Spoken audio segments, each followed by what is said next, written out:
Hi everyone, welcome back to Chaos Head. Let's immediately continue. As far as I could tell by looking, its size made it seem certain to be at least over 5 kilograms. Kuzupi, literally reading my internal doubts, turned back towards me and smiled shyly. コズピーはタクミちゃんを守るためだけに作られたアンドロイドなのら。 Androids! はい。 Did she just say android? What kind of anime premise is this? Ignoring my stupefaction, Kuzupi clenched one hand into a cute タ fist. クミちゃん、もう安心なの。タクミちゃんを狙う悪いやつはコズピーがドッカーンってするのら。 Great. ちなみにコズピーはメイド機能もあるの。だからこれからタクミちゃんと一緒に住んで身の回りのお世話もしたいのら。 I can only imagine she's actually hearing this entire fucking delusion right now. I see, how convenient. Well, there might not be anything wrong with accepting Kozupi as an android, but there was a single condition I simply wouldn't back down on. エッチなことをできる機能はありますか？ For some reason, I slipped into formal language. No shit, that was really formal. No, hold on. I just asked something totally unbelievable. As I waffled over whether or not to apologize, Kozupi blushed and lowered her eyes. エッチなこともできるの。夜のご奉仕頑張るの。 And life was good. Chaos Head, the end. Oh shit! A battle-capable Maid android who is also designed for nighttime service. Booyah! That's straight up and out of an eroge. Actually, that's a reference to. That's actually a reference to another eroge, which is one I'm planning to do. Both the X-rated version, which is probably the one I will end up doing. Of course, all X-rated scenes will have to be downloaded by you guys from another website because obviously YouTube isn't going to allow that. But the game itself is actually Too Hard 2 X-rated, where, well, not really Too Hard 2, but Too Hard at AD, Another Days, which has a battle-capable Maid who also provides nighttime services. And a lot of other eroge, I'm sure. Her optional functions are complete across the board. Japanese technology is number one in the world. Haha! I'm a number one! Nope. Wayo. Sword in hand, Kozubi strode lightly around the store even while I went on having such a moronic delusion. Kozubi made no attempt to conceal her sword from those around us, as if it were perfectly natural for her not to do so. The same as Senna. She too had walked around the dead center of Shibuya, carrying her ginormous sword without a thought to spare for how it might inconvenience others. They were far too composed about it. Senna and Kozupi were both abnormal after all. What the fuck? What I then recalled was the smell of blood. I recalled the spectacle of those fallen, blood-drenched thugs. あんなひどいことする人たちは死んで当然だよ。プンプン。Had they really died? 生きてる価値もないけど、あんなゴキゴキな人たちは。 Rochi? ゴキブリ？はあ、殺したかったな。 What the fuck? I distinctly picked up on what lay in her heart as she said this. There was not a single scrap of malice within her.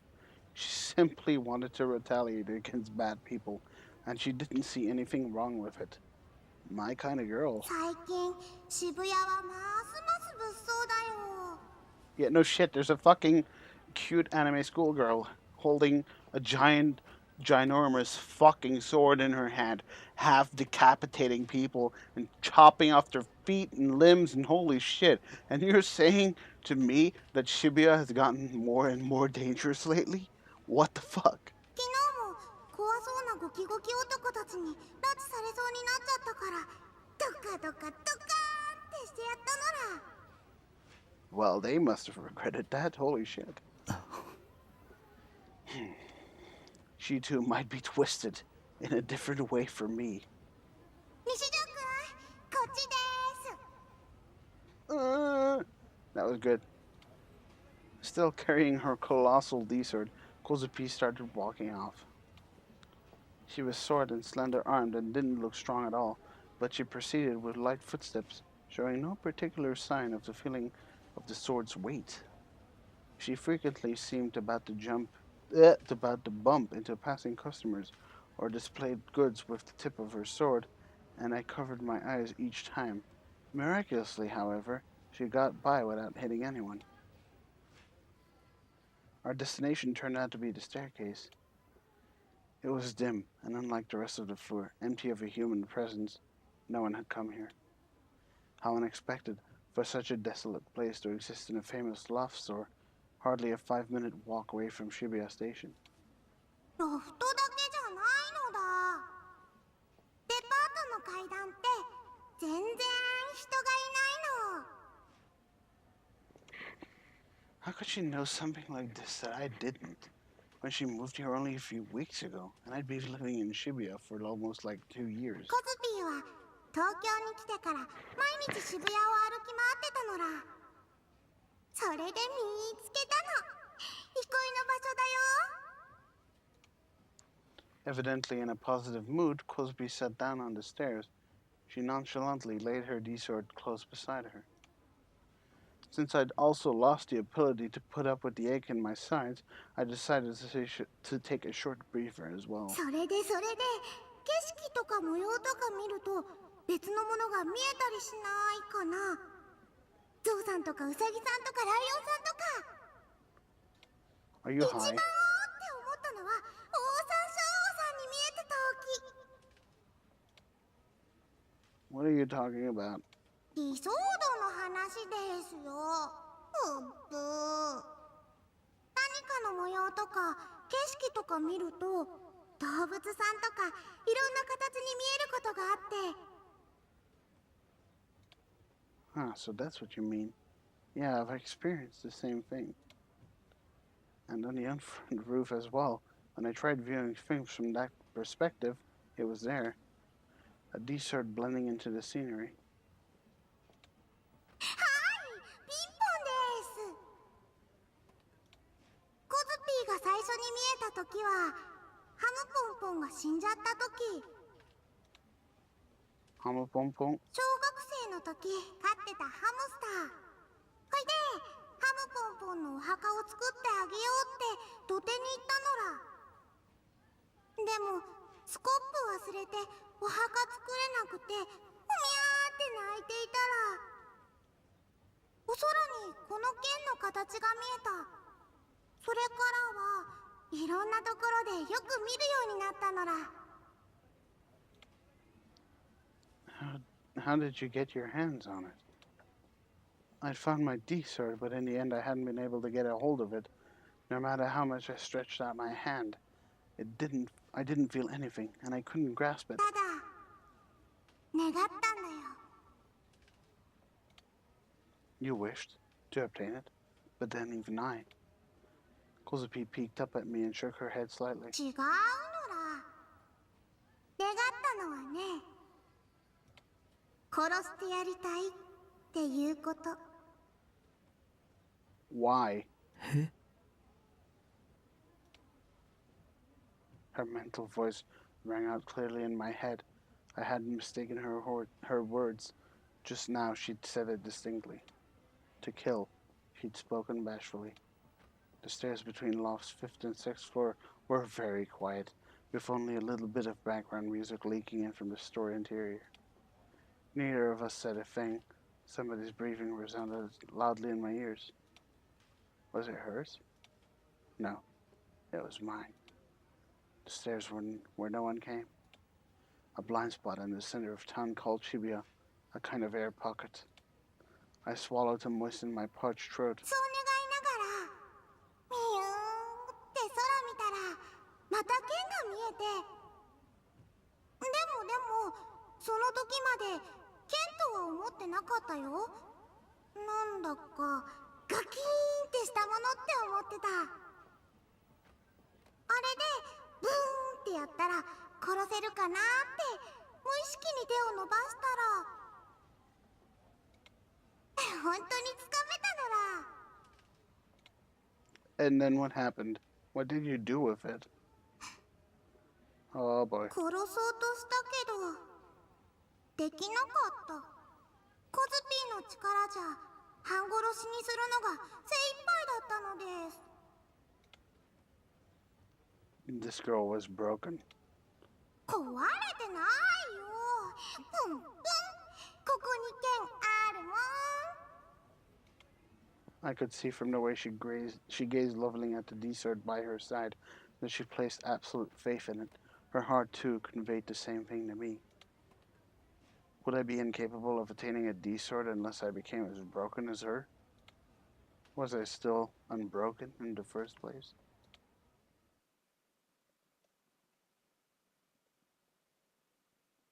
この剣が怖くて仕方なかった。 So Orihara Kozue had thought, at least until she came to Tokyo. But now things were different. Now it was very dear to her. It was something priceless. As long as she had the sword, she had nothing to fear. The sword would protect her. The sword was her heart, her other self. It had already 3 weeks since she'd come to think that way. What the fuck? Since early age, Kozue had been able to hear the voices of other people's hearts. She no longer remembered when she had first become aware of it. She'd gone crazy. She'd gotten sick. Even at her young age, Kozue thought she mustn't let anyone find out about her ability. And so she concealed it from her parents as well. Because of her power, she was incapable of making friends, and she became distant from her family, and those around her were creeped out by how she was a child was with astonishingly good intuition, probably. Hello, this fucking translation. Even after coming to Shibuya, she feared going to school. She didn't want to meet anyone. Whatever the case, she reckoned they would find her repellent. On the day she was originally supposed to transfer in, and the day after it, and the day after that, she wandered around Shibuya instead of going to school. The school must have contacted her parents. Surely they'd realized she was skipping without permission, but neither of them said anything about it to her.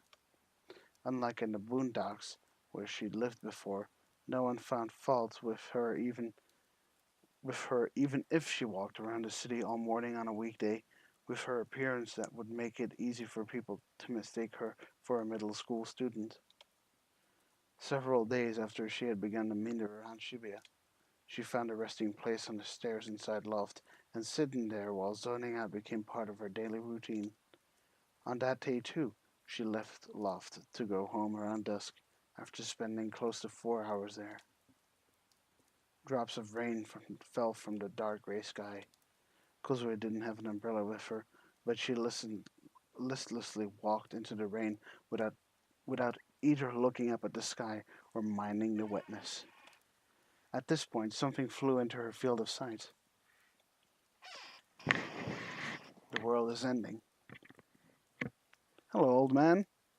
That I pointed out in the beginning of the Let's Play. You look like Takumi. A signboard with a single phrase on top of it, damp with rain. The handwritten letters were blurring.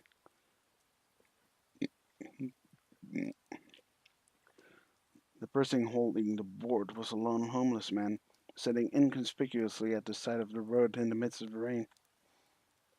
He hung his head, and she couldn't see his expression. Maybe he was dead. That form of his. Seeing it as a mirror image of she herself had appeared on the stairs of loft. Kozue stopped her feet.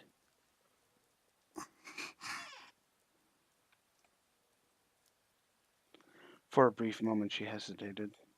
She'd never seen a homeless person before coming to Tokyo, and here was one she had no familiarity with. She even felt disgust when she looked at him. She worried. What if she spoke to him and got her involved in something dreadful? But at that time, what surprised Kozue's anxiety was the drive to kill him. It was an all too sudden urge, but she had the feeling that by following it, she might have been able to slay her current self as well. Which was why, after some wavering, she sent the man the voice of her heart. 世界は終わるの？ The man's shoulders trembled, so he wasn't dead. He slowly lifted his head. He gazed up at Kozue with clouded eyes that peeked out from behind his wet bangs. ああ、終わるよ。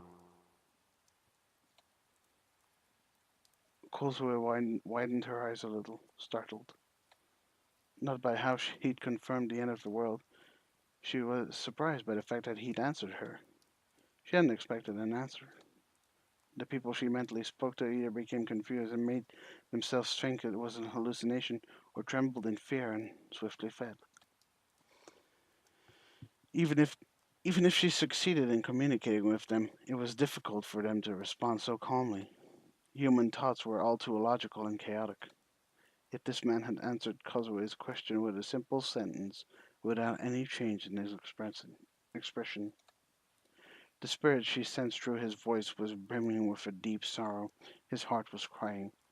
Kozue thought. 君は剣を持っているね。どうしてわかるの？君のような子を他にも知っているから。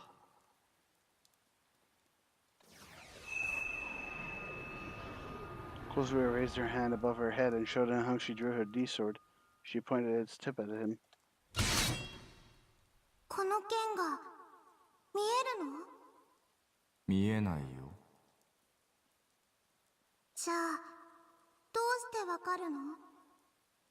おじさんが悪い人だからだよ。すまない。どうして謝るの？おじさんのせいなんだ。どうしておじさんのせいなの？忠告しかできないから。動き出してしまったから。もうおじさんには止める術がないから。じゃあおじさんを殺せばコズピーは悪くなくなるの？その剣は君を殺す者にも守る者にもなる。思い出してごらん。空を見れば雲が、川を見れば流れがそこにあったはず。それと同じこと。その剣はいつも君のそばにあった。自分自身の心を見てごらん。そこにあるのがその剣なんだよ。でも殺したいって願ったらこれが手元にあったんだよ。この剣はコズピーとコズピーの周囲にあるあらゆるものを殺すためのものじゃないの？負の感情は否定されるものじゃない。人が誰しも持つものだからね。特別じゃないんだ。どう向き合うかだよ。目をそらしてはいけない。自分を否定してはいけない。世界は共造。君の心の中にある性は同時に負となりうるし、その逆もまた可能。世界が終わるのか、生き続けるのか、君たちだけなんだ。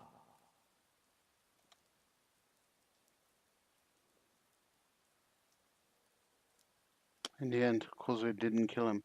The urge dissipated as he spoke to her. She didn't quite understand what he was saying.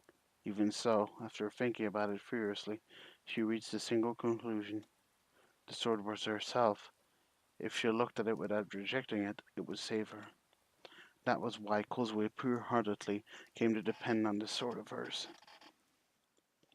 Hmm.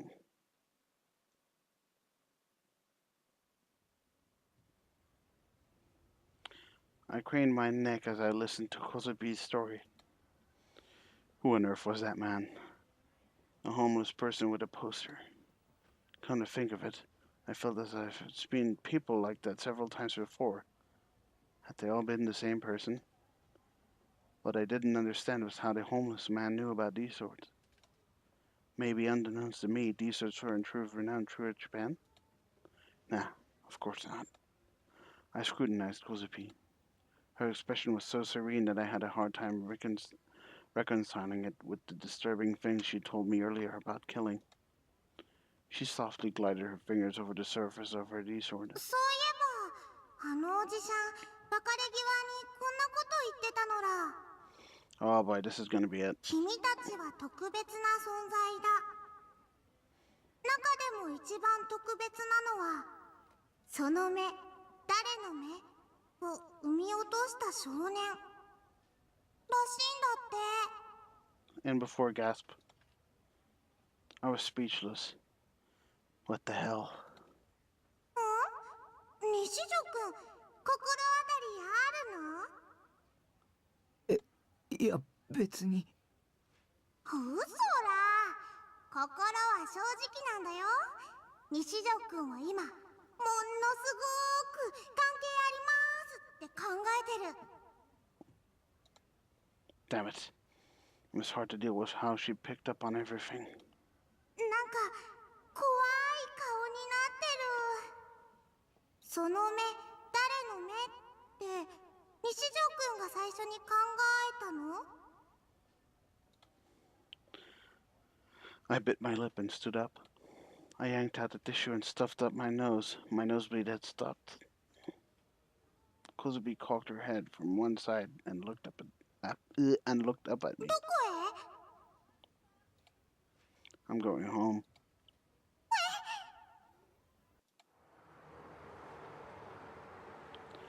My side still ached, but I descended to the first floor via the stairs rather than using the escalator or an elevator.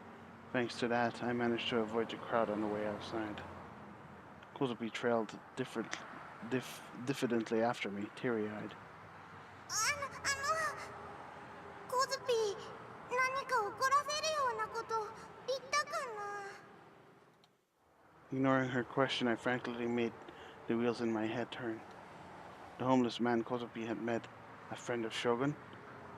Why had he brought up whose eyes are those eyes? Who was the boy who gave birth to whose eyes are those eyes? Me? No, wrong. I wasn't a special boy or whatever. I wasn't a hero. After all, I hadn't been able to attain a D-sword. I was just your average Joe, villager A. I wanted to stay that way. I didn't want to become special. I'd take a pass on having another experience like the one on top of Oldfront. Then who was that boy? The only person who came to mind was the true new gen criminal, Shogun. Shogun was an old man, no matter how I looked at him, but his voice and stature were contradictorily close to those of a boy, and he obviously wasn't ordinary. He was special. The message of whose eyes are those eyes, which had appeared in 2 out of 6 new gen cases, words I had often used in my own head. What significance could there be to these thoughtless words? Did the reason why Shogun targeted me with such persistence lie hidden in them? Maybe I ought to search for that homeless guy. He should be somewhere in the city even now, carrying as usual a poster with an incomprehensible message.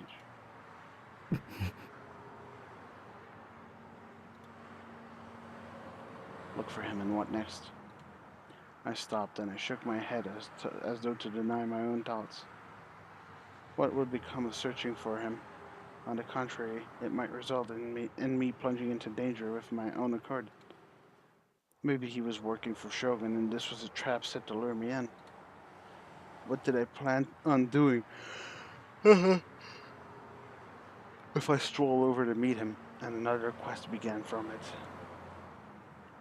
I was sick of the kind of terror and anguish I'd been through last time. The same thing went for Kozupi. Why had Kozupi now, with this particular timing, began speaking to me in my mind? Perhaps she, like Yua, had been directed by Shogun to approach me. Going by all the dangerous things she'd said about killing and half-killing, it was also conceivable that she might be an accomplice in the New Gen murders. After the disturbance at Ofront, Remy had unexpectedly disappeared without contacting me once. Ayase was in the hospital after her failed suicide attempt, and Nanami was safe, but my two allies vanished. Was there any guarantee that Remy would come back for me? Was it really true that Remy had simply been taking off time from school lately? I'd only heard it from Kozupi. I couldn't determine whether or not she was lying. I had the ice-cold sensation that every hair on my body stood on end. When you got down to it, my world was all too empty. There was no foundation for me to believe in. Everything seemed like a lie. それは被害妄想なのら。 Kozupi stood close behind me. Her mental voice was as carefree as always. She bore her brutal-looking D-sword with both hands. She cast an upward glance at me. I looked away from her. Are you my ally or my enemy? Which one? Have you come to kill me? コズピはただ。 Only? Without warning, Kozupi let out a strange cry. When I raised my head startled, she was waving her hand in some other direction instead of looking at me. セナさん見て。 Senna-shun? Surely not. I followed Kozupi's line of sight, and there, as expected, was... 小杖か。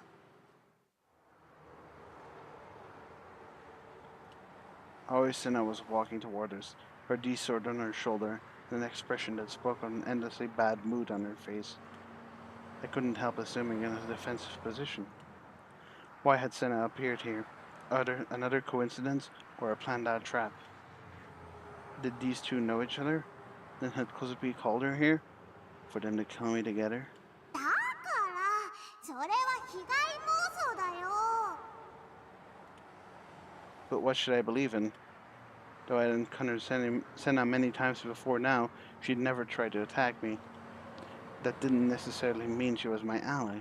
Besides, she scared me. セナさんは怖くないよ。ちょ Kozupi, please don't speak out of turn like that. 怖い？何のことだ？ Unsurprisingly, Senna also seemed to be able to hear Kozupi's inner voice. なんでもないです。 Taking nary a glance at my state of panic, Kozupi seemed awfully delighted.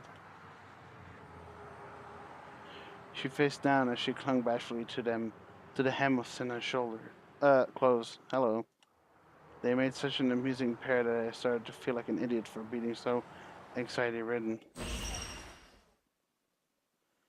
They almost appeared to be sisters, a strong-hearted, reliable big sister, and a quiet little sister who adored her. And both of them having small breasts. Man, there was nothing about to say it but good job. No. Get a hold of yourself. Kozupi's gonna read your mind again. Besides, I could lose my life if I relaxed my guard. I wonder what kind of connection lay between them. Had they become acquainted at school? But they were in different grades. Was there something like a bond between fellow sword-bearers? Were both of them working under Shogun? I stood like a cat to prepare myself to run away on a moment's notice. In concrete terms, that meant putting my weight on the balls of my feet. Balls. By doing this, you could slip into motion with a cat's swiftness. Allegedly, I read about it in a manga a long time ago. セナさんはね、が東京に来てから最初のお友達なのら。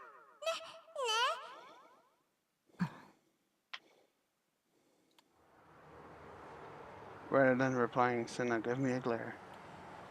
It made me think she'd slash out at me with her sword, but she didn't do anything. She didn't seem particularly angry at my calling her scary. 小杖、どうしてこいつと？たくみちゃんはクラスメートです。ほいでね、たくみちゃんはコズピーの剣が見えるんだよ。それは知っている。こいつもギガロマニアックスだ。Gigolo what? ギガロマニアックス。 Gigolo? 理想度が見える人のこと。たくみちゃんもそうだよ。Gigolo maniac? Who had decided on that name? If there were a name for it, did it mean that this ability wasn't all that rare? あ、セナさんはガルガリ君買いに行くとこなんですね。 Oh man, fuck! Nick!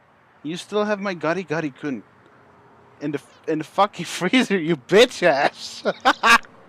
I forgot to eat all of those before I left. I actually bought like a shit ton of ice cream and fucking yogurt. I never even came around to eat that shit. Holy fuck. You better keep that until I come to Japan in like 5 years again, man. I want my fucking GariGari-kun.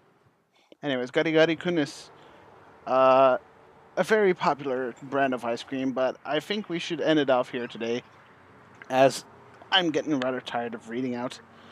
But yeah, do look up GariGari, which is written as GariGari. This thing and then kun, like over here. But anyways, that's it for me, and I'll see you guys next week. Possibly, if I do record, which should happen. Yeah, actually I will, because my parents are going on the trip. Anyways, I'll see you guys next time. Thanks for watching.